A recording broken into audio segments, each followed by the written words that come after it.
Well, hello there, darling one, and welcome to another joy-fueled and joy-filled episode of Live Your Best Laugh. So, I am recording this 3 days after the world's biggest fundraiser, which is the London Marathon.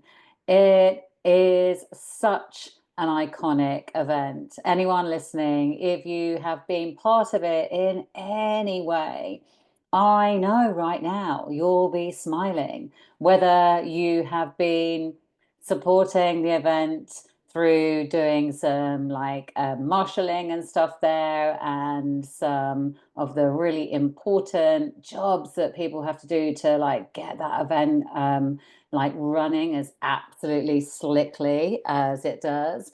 Whether you are someone who's been a supporter, lining the streets, shouting all day, all the runners' names, and oh, like just surrounding everyone with love, with your energy, or whether you're a runner yourself and you have had the absolute privilege of running through the streets of London on that iconic day. Or, maybe you coached someone, maybe you have, supported someone through their training, physically, emotionally, like all parts of it are such important pieces to the puzzle because this is what the London Marathon is all about.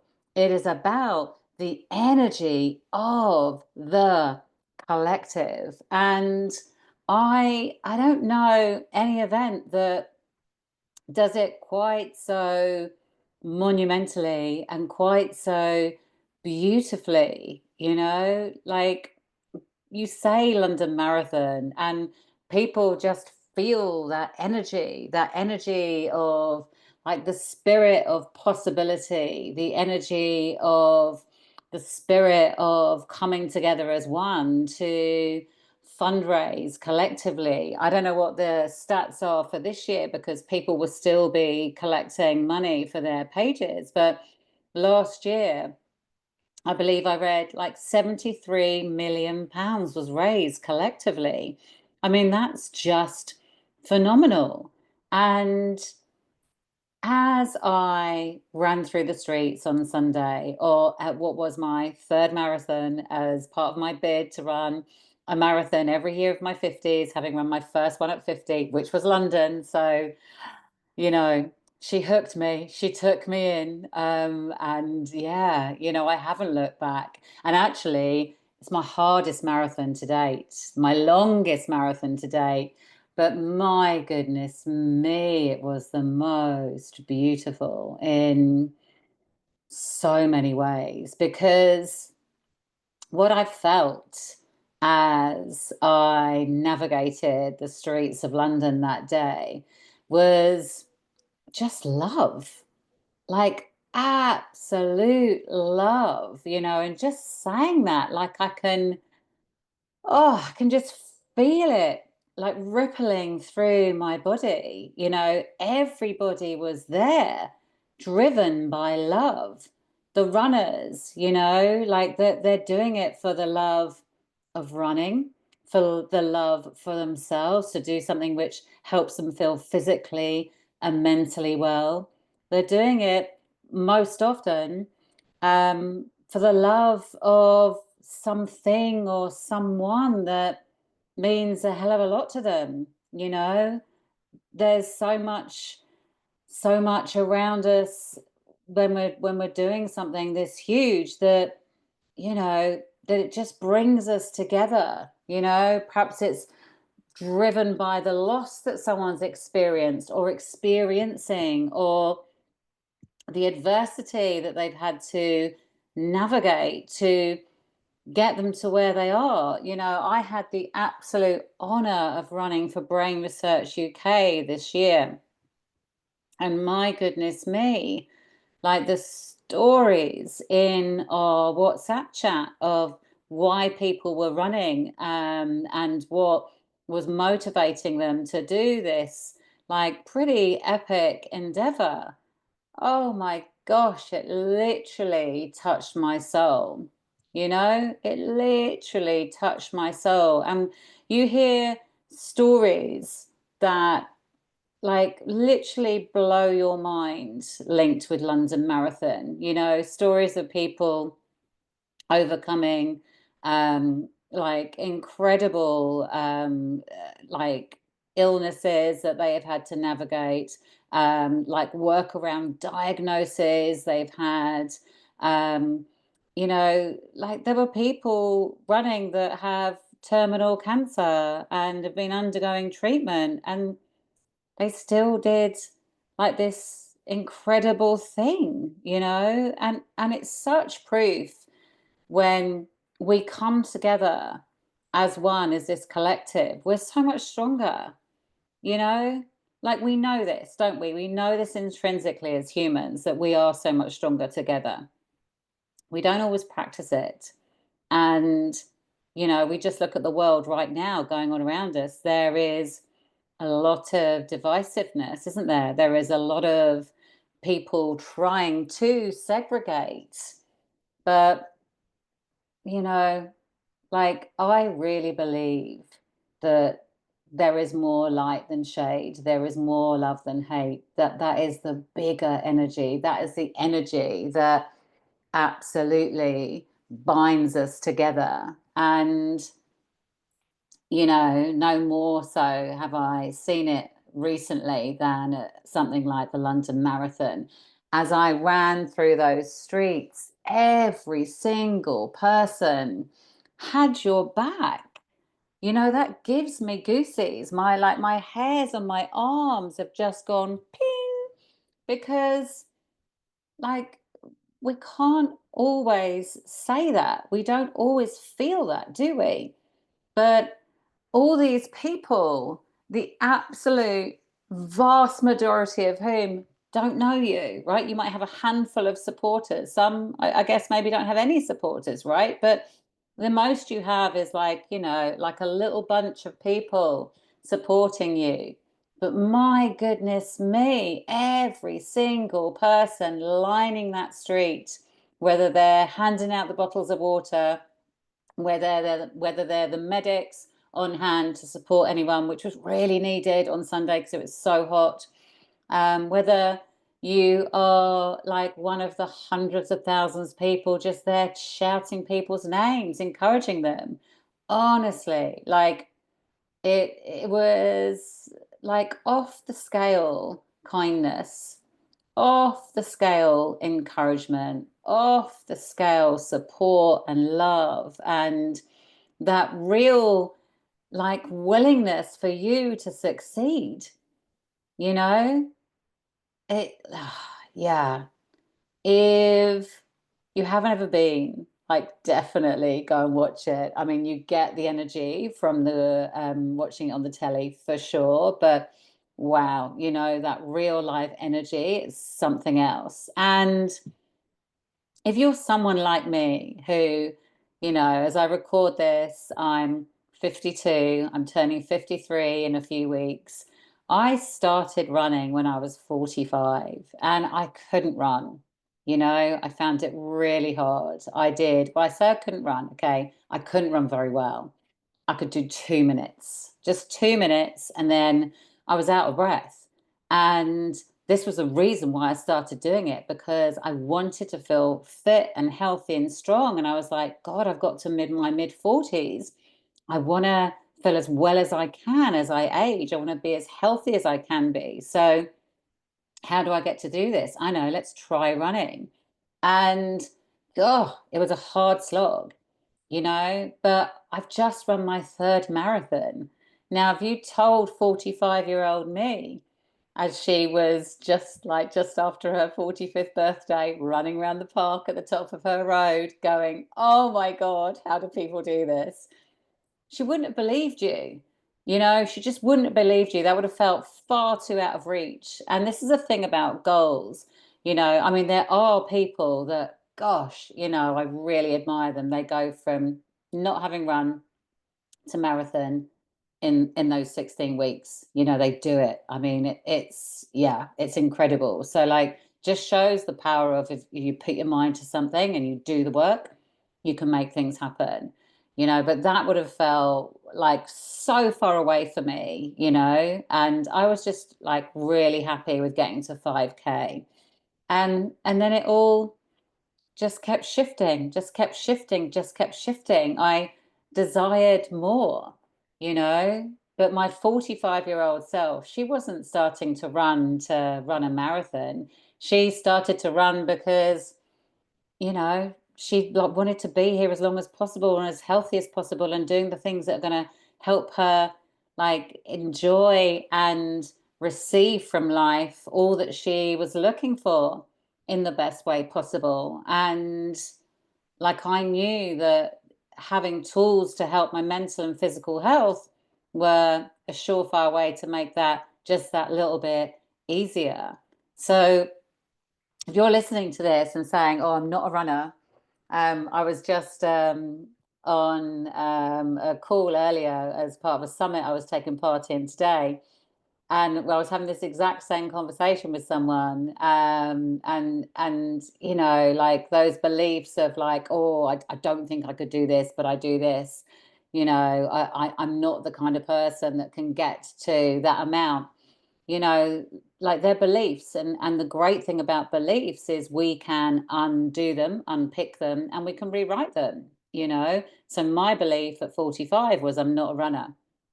Well, at 44 probably, actually, to be fair, because at 45 I decided that I get to be a runner. And I just kept on doing it, kept on showing up for myself. And if we want to activate change, if we want to make lasting change in our lives, then maintenance is everything. So it is all about keeping on showing up, keeping on showing up, keeping on showing up. And that's why when I ran London on Sunday, even though it was really hot, much hotter than we'd hoped for. Obviously, we know if you're going to run something like a marathon towards the end of April, like it may well be hot. We don't know with UK weather, right? But like there wasn't a single part of me that doubted I could do it, even though it definitely felt like the hardest one. By mile 18, my knees started to feel really, really stiff. And, I was calculating going, oh, 8 miles with stiff knees. Like, it's going to be a bit of a challenge. But one of my darling friends, my gorgeous Kath, she rubbed Tiger Balm on my knees for me at mile 19 as part of my support team. I had my daughter there, Pops, and my lovely friend Bex, and they gave me bananas and water, Tiger Balm rubs, and it just helps you keep going. And there wasn't like a bone in my body that was not going to get to the end. And I just, you know, like many things, if things are turning out a little bit differently, you just release attachment to the outcome. I felt that I could have a 4:45 marathon in me. I'd run London before in 4:58. I'd run Brighton last year in 4:48, but London, it's a different course. So I was just comparing. I was like, yeah, I could do a 4:45. And I didn't. I did it in 5 hours 22, like a whole lot longer. But, I stayed in my lane and I listened to my body and I did what was important. And my darling Hubs, he was running too. And we had different start times and different start zones, which we couldn't do anything about. We couldn't change. And he was a 14-minute start ahead of me. And what happened was at mile 23, I'd heard he'd been struggling from mile 18. His back had kind of given way and he'd been having to do a lot of walking. I saw his mum, I think about mile 22, something like that. She was up there as one of our gorgeous support team too, with her lovely Hubs. And she said he was struggling. And I was like looking out for him, didn't see him. And then I went past Brain Research UK, Cheerpoint, and I heard this cat, cat, and I didn't even see them. I was so kind of in this zone of like, just keep looking forward. And then he turned around and he was right there. And we had this massive cuddle and a big kiss. And I could see, it was feeling really hard for him. And so we just walked. We walked those last 3 miles pretty much. We did a little bit of a run, but we mainly walked. We held hands. We had a bit of a cuddle.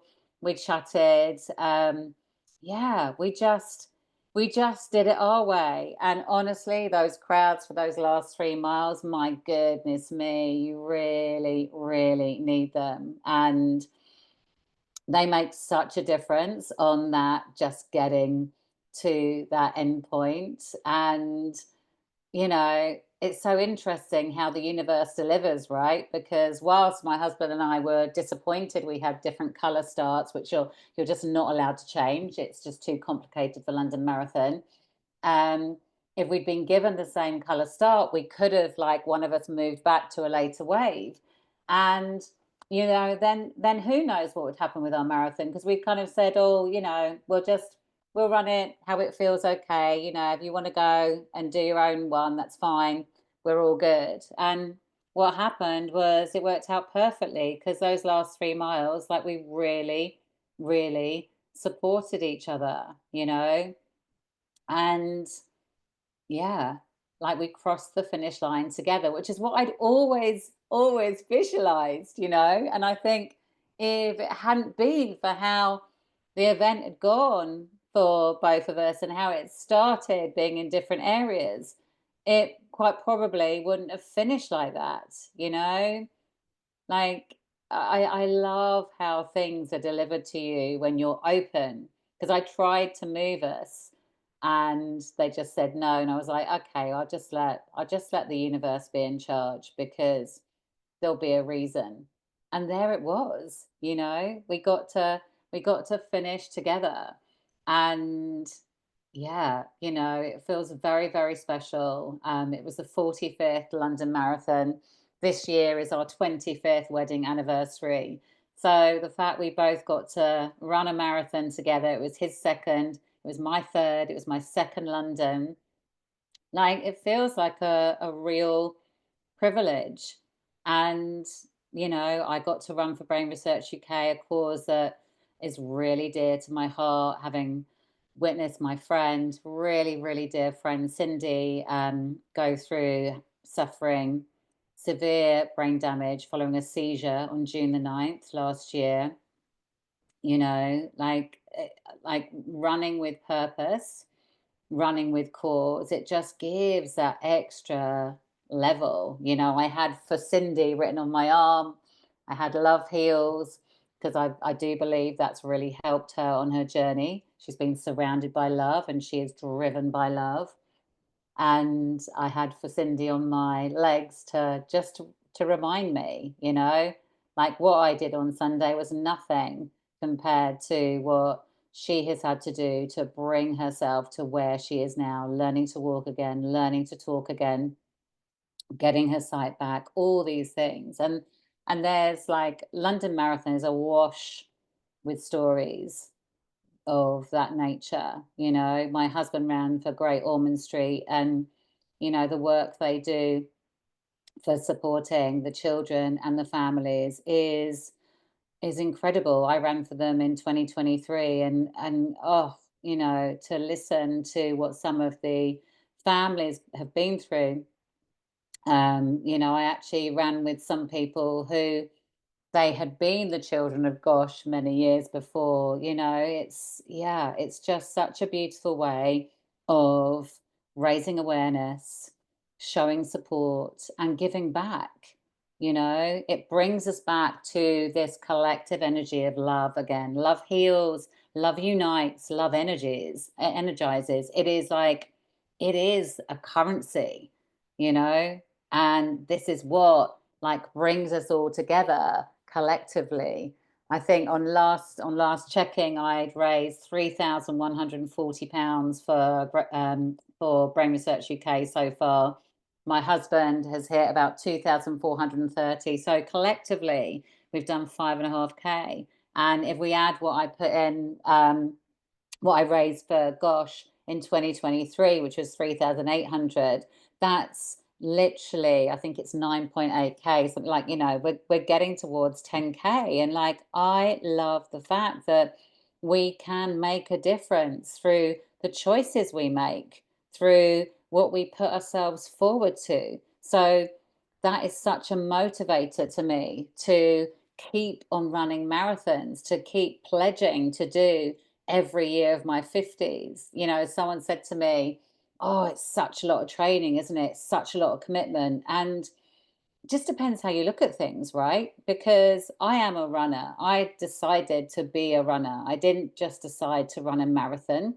I decided to be a runner. And that's such a different energy than I'm just going to do this marathon. Because when I'm deciding to be a runner, I'm the kind of person that's consistent with my running habits. I'm the kind of person who does the things that support my running habits.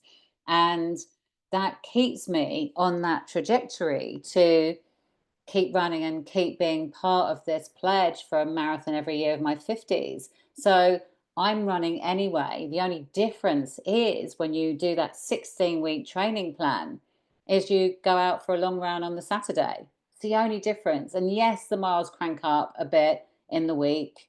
But if you're out in the week anyway, it's not that much more. Not really. Not if you look at it in the right frame. If you look at it in the mindset of plenty, and not the mindset of lack, it feels like such a different energy. And yes, the Saturday or Sunday long runs, depend when you do them, they crank up for sure. But they're only really long and intense for, a few weeks, really, a few weeks. And for me, it's just such a brilliant thing to focus on through what can be quite energetically low months, quite emotionally low months, because it's winter and it's dark and the weather, is quite changeable. And for me, like just getting my running stuff and getting out the house and just going and running, I live by the sea, running near the sea, like it feeds my soul. I feel alive.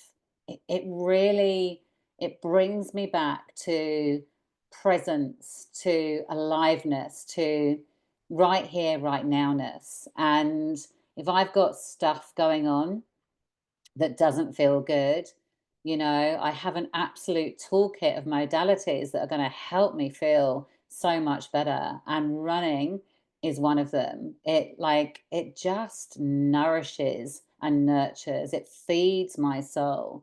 And, like the whole journey of marathon training and the event itself, we like we never know how it's going to pan out. I wouldn't have said to you that I would have imagined I would take 5 hours 22 on Sunday. I would have thought it would be shorter. I wouldn't have thought I would have found it as challenging as I did, but I did. But what I have done with that is, and this is such a great way to look at things when you're doing big events and when you're training and actually like life, right? Like this is such a great way to apply to life. I have looked at what's happened during that run as infinite information, not confirmation. So I'll explain what I mean.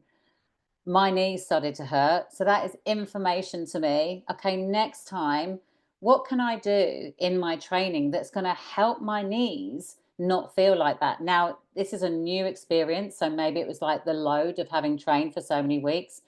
Or maybe there's something I can do in terms of, my recovery or in terms of my exercises and stretches that will help my knees feel better, right?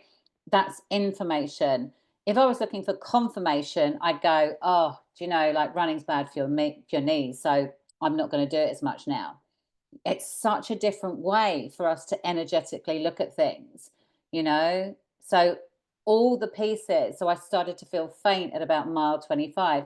I think it's probably definitely because it was hot, but I had been going for longer than I expected. So my nutrition was going down. You burn a lot of calories doing that. And I had my last gel and I hadn't had another one because, I couldn't really take on anymore. So again, my information is like, okay, so another time, what can I do differently? Is there another way that I can fuel?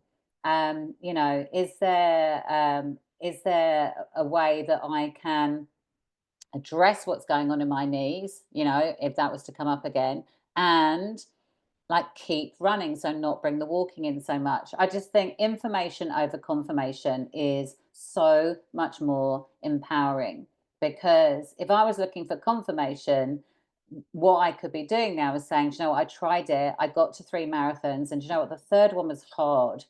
So I'm going to take that as confirmation that that isn't a very good idea, committing to doing one every year of my 50s, because I'm getting older, I'm further into menopause, I've got different factors going on um, within my life. Oh, do you know what? Let's park this marathon idea.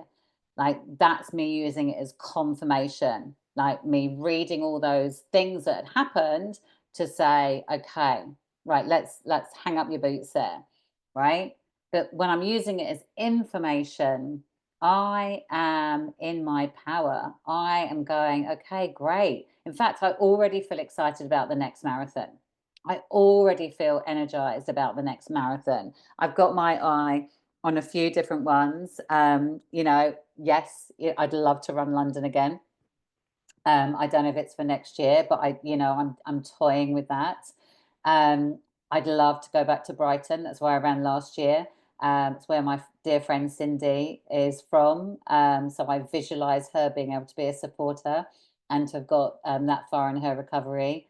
And there's another amazing one that I am like really seriously thinking of jumping into. It's called the Flawed Hero Marathon, and it's the baby. It's being created and birthed by an amazing human called Phil Roberton.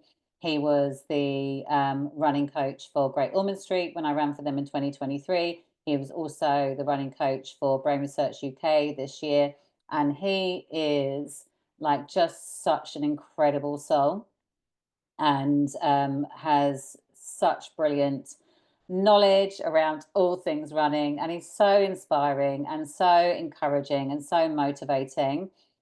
Always on hand for any kind of running things, and he always says everything in just like the nicest possible way, and with such knowledge. So he has created the Flawed Hero Marathon. Started last year.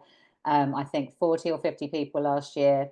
This year there are 100. Next year it gets to be even bigger. Last year it was just focused on men only, and this year it's been men and women. And it's just such an incredible thing, because they run at midnight on the day of the London Marathon. And I do believe that the aim was to get the last one over the line before the London Marathon started this year at 9 o'clock, and they did. And it is the most inclusive marathon.